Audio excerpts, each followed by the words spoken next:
I'm sorry, Shannon Newton, President, Arkansas Trucking Association.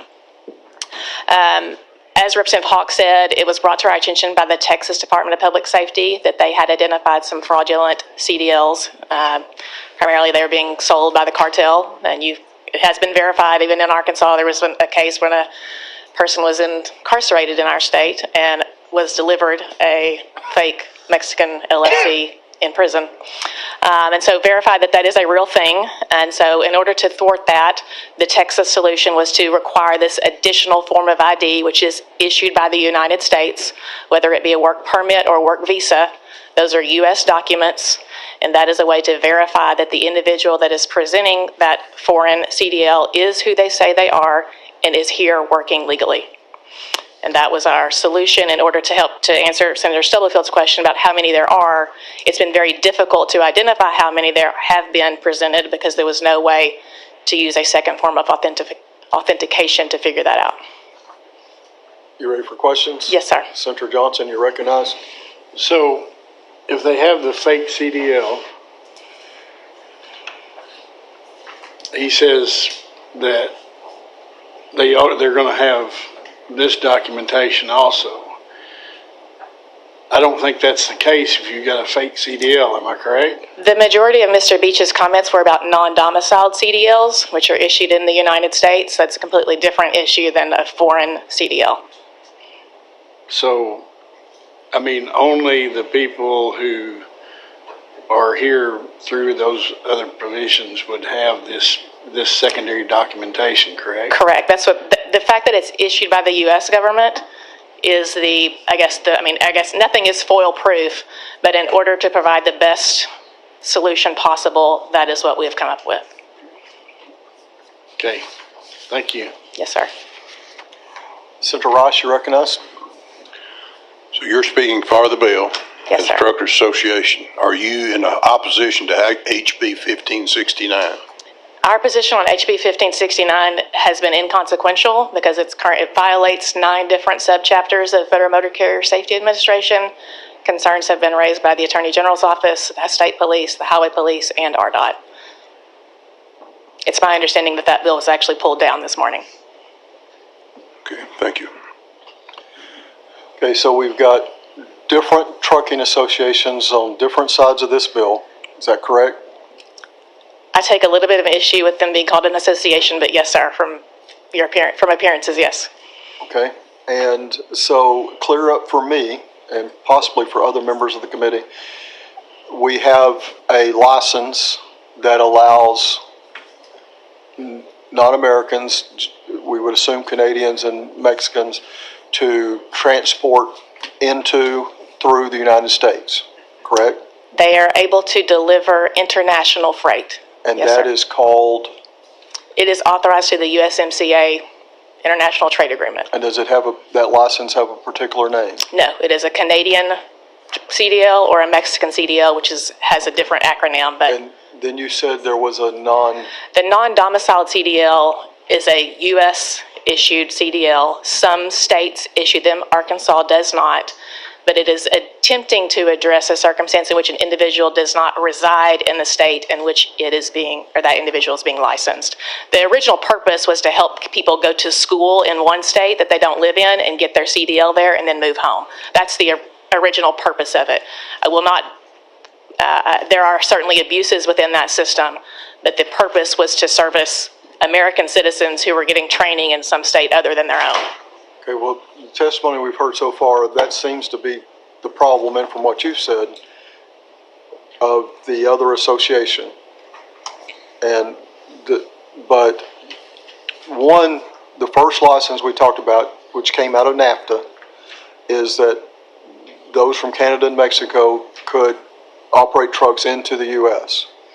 The non-domicile is you can live here, I'm assuming without being a citizen. That would vary based on the state that was issuing it. Well, non-domicile... It just means that you're not a resident of their state. It means you're not a resident of that state, but it is being used by some states for those who are not from the country at all. Different states would have different standards for issuing those CDLs. Yes, sir. But then are there regulations, if somebody's in Oklahoma, for instance, is there regulations about where they can go? No, anyone with a U.S. CDL can drive within the U.S. the same way that you and I could drive into So Oklahoma. if California issues the license, Arkansas has no say-so. That is correct. The federal government has minimum standards that the states comply with, and those are outlined by the Federal Motor Carrier Safety Administration and the CVSA, which is the Commercial Vehicle Safety Alliance. And so there's a minimum federal standard that all states must comply with, but they don't all do so in exactly the same way. So is your opinion that the state of Arkansas can or cannot do anything about that? I don't think the state of Arkansas has the ability to reject licenses issued in the other 48 states. Have you ever seen us do something we couldn't? Yes. Senator Johnson, you're recognized. So shouldn't the federal motor carriers disallow this action or lose your federal funding for your... The solutions to these problems that we're talking about are primarily federal.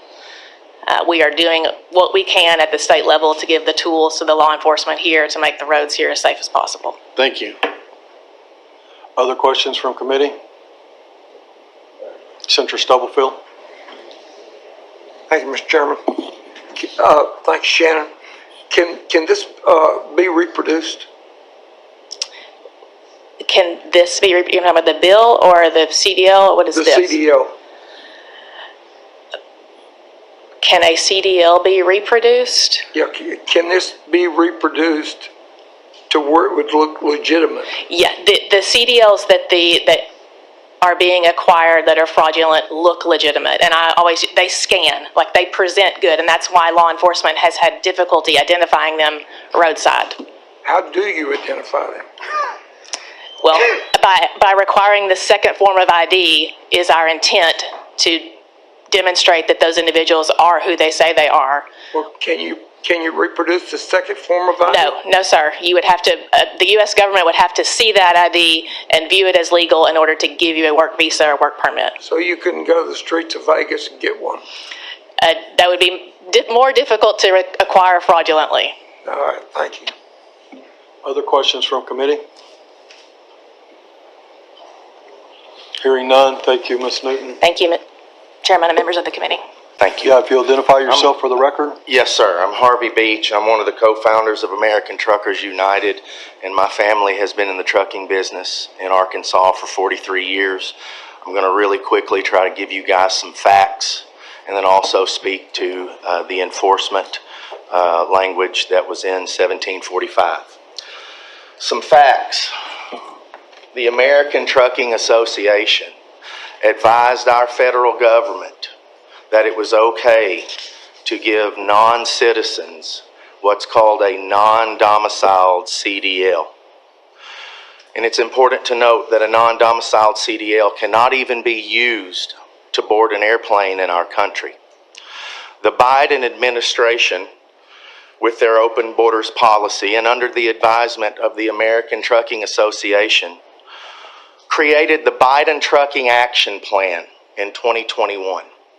And the results of that plan flooded hundreds of thousands of unvetted non-citizens into the long-haul trucking segment. The majority of these folks cannot read, speak, or understand English. And again, I would like to point out a non-domiciled CDL cannot be used to board an airplane in our country. The American Trucking Association and the Arkansas Trucking Association endorsed the Biden Trucking Action Plan. Since that plan has been put in place, there has been an effort by the American Trucking Association to pass bills in as many states as possible that allow for non-domiciled CDLs and even non-domiciled learner's permits, which was in the original draft of House Bill 1745. I want to talk about the enforcement language. The employment authorization document, which I realize they just amended the bill. most, if not all, of these folks that possess non-domiciled CDLs already have that document. So requiring that does nothing to help what's I going on. apologize, Mr. Beach, your time is up, but Okay. I think there will be some questions from the committee.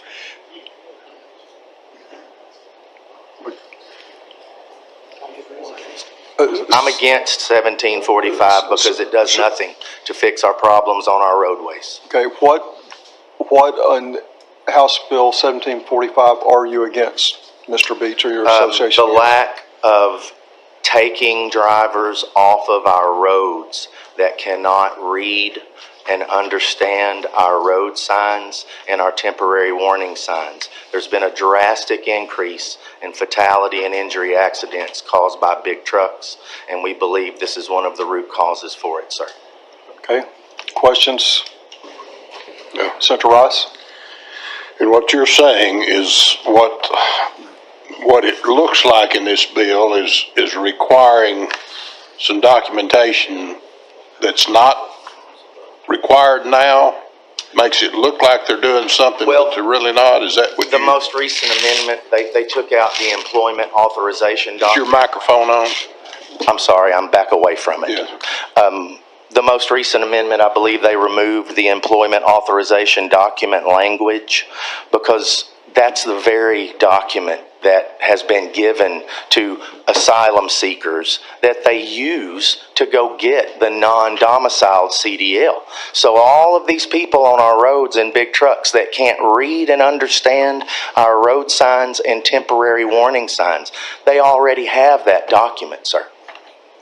Okay, well, I would agree with you. I don't come into contact with that many, but I've come into contact with ones that can't understand English good enough to have a conversation that's delivered to me, and I've seen some of the things on the road. So, Mr. Chair, I hope the sponsors can answer some of the concerns of this, because I don't want to do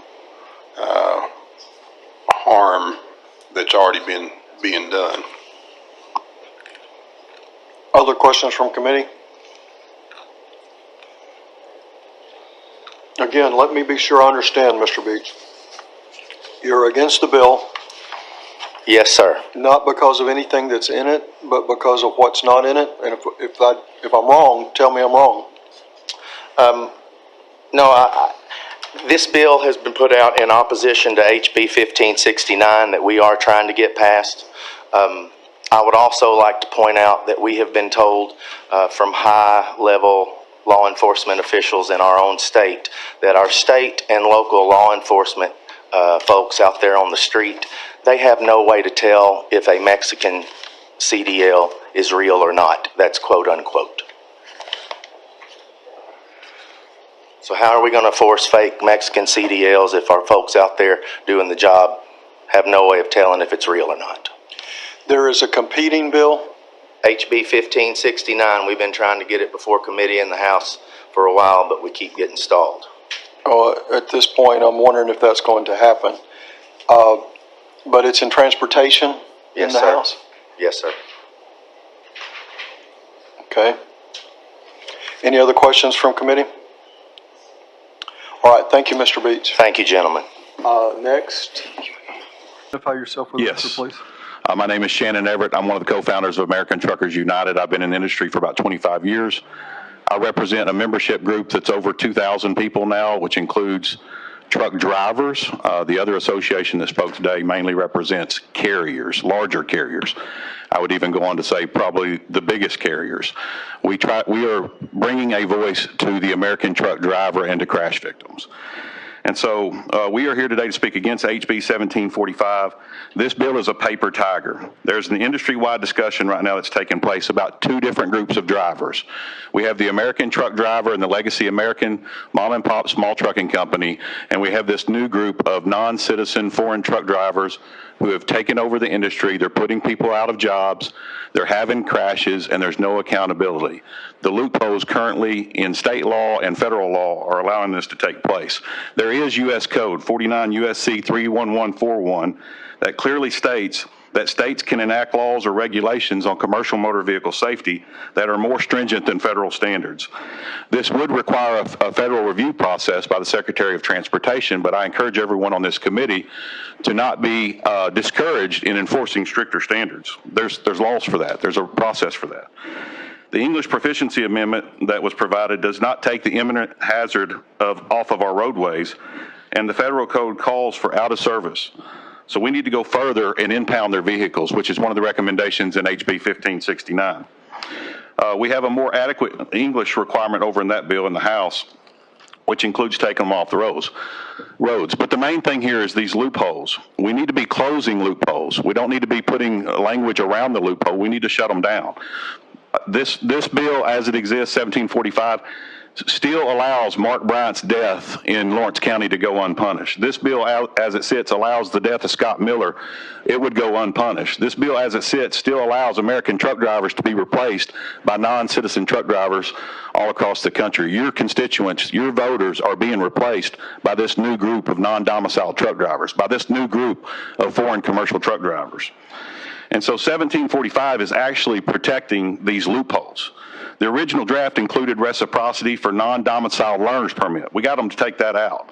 The current draft defers this legislative authority to a federal agency, the FMCSA. Mr. Everett, your time is up. Okay. Questions from committee?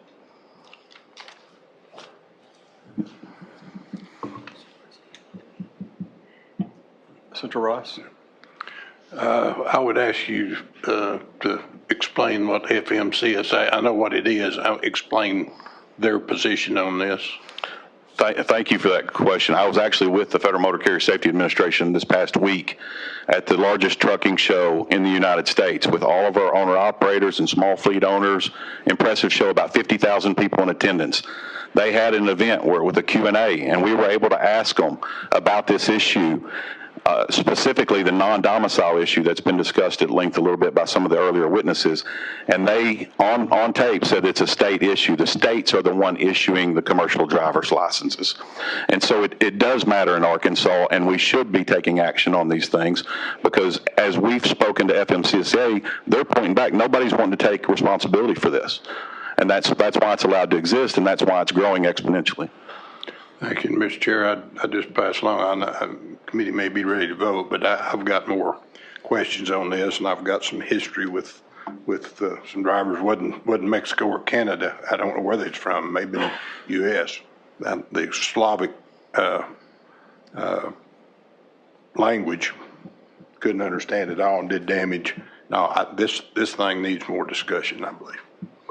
I wouldn't disagree with that. Any other questions for the committee?